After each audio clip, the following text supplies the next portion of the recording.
Saadi رضی اللہ عنہ نے بیان کیا کہ ہم غزوہ تبوک کے لیے نبی کریم صلی اللہ علیہ وسلم کے ساتھ جا رہے تھے۔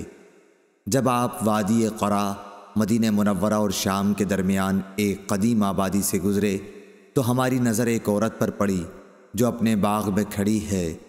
رسول اللہ صلی اللہ علیہ وسلم نے صحابہ رضی اللہ عنہم سے فرمایا کہ اس کے پھلوں کا اندازہ لگاؤ کہ اس میں کتنی کھجور نکلے گی۔ حضور اکرم صلی اللہ علیہ وسلم نے 10 وسق کا اندازہ لگایا، پھر اس عورت سے فرمایا کہ یاد رکھنا اس میں سے جتنی کھجور نکلے۔ جب ہم تبوک پہنچے، آپ صلی اللہ علیہ وسلم نے فرمایا کہ آج رات بڑے زور کی آندھی چلے گی، اس لیے کوئی شخص کھڑا نہ رہے، اور جس کے پاس اونٹ ہوں تو وہ اسے باندھیں۔ چنانچہ ہم نے اونٹ باندھ لیے اور آندھی بڑے زور کی آئی۔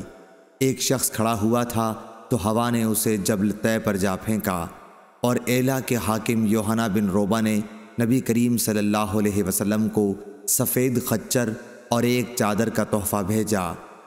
حضور صلی اللہ علیہ وسلم نے تحریری طور پر اسے اس کی حکومت پر برقرار رکھا۔ پھر جب وادی قرا واپسی میں پہنچے تو آپ نے اسی عورت سے پوچھا کہ تمہارے باغ میں کتنا پھل آیا تھا؟ اس نے کہا آپ صلی اللہ علیہ وسلم کے اندازے کے مطابق 10 وسق آیا تھا۔ اس کے بعد رسول اللہ صلی اللہ علیہ وسلم نے فرمایا کہ میں مدینے جلد جانا چاہتا ہوں، اس لیے جو کوئی میرے ساتھ جلدی چلنا چاہے وہ میرے ساتھ جلد روانہ ہو۔ پھر جب ابن بکار امام بخاری رحمہ اللہ کے شیخ نے ایک ایسا جملہ کہا جس کے معنی یہ تھے کہ مدینہ دکھائی دینے لگا تو آپ نے فرمایا کہ یہ ہے طابہ۔ پھر آپ نے احد پہاڑ دیکھا تو فرمایا کہ یہ پہاڑ ہم سے محبت رکھتا ہے اور ہم بھی اس سے محبت رکھتے ہیں۔ پھر آپ نے فرمایا کیا میں انصار کے سب سے اچھے خاندان کی نشاندہی نہ کروں؟ صحابہ رضی اللہ عنہم نے عرض کی کہ ضرور کیجئے۔